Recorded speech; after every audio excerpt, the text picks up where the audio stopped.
Cumin seeds are a popular spice used globally, known for their distinct aroma and flavor. They come from the plant Cuminum cyminum, which belongs to the parsley family, Apiaceae. Here are some key points about cumin seeds. Culinary uses. Spice blends. Commonly used in spice blends like curry powder, garam masala, and chili powder. Dishes. Integral to Indian, Middle Eastern, Latin American, and North African cuisines. Used in soups, stews, rice dishes, and as a seasoning for meats and vegetables. Toasting.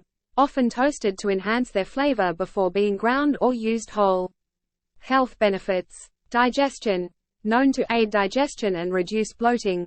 Antioxidant properties. Contains antioxidants that help in fighting free radicals. Nutritional value. Rich in iron. Beneficial for maintaining healthy blood levels. Forms and storage forms. Available as whole seeds or ground powder. Storage. Should be stored in an airtight container in a cool, dark place to preserve flavor and potency. Whole seeds have a longer shelf life compared to ground cumin.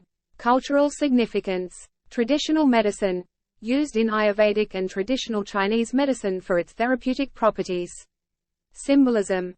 In some cultures, cumin is believed to ward off bad luck and promote fidelity. Cumin seeds are a versatile and valuable spice that enhances the flavor profile of various dishes while offering numerous health benefits.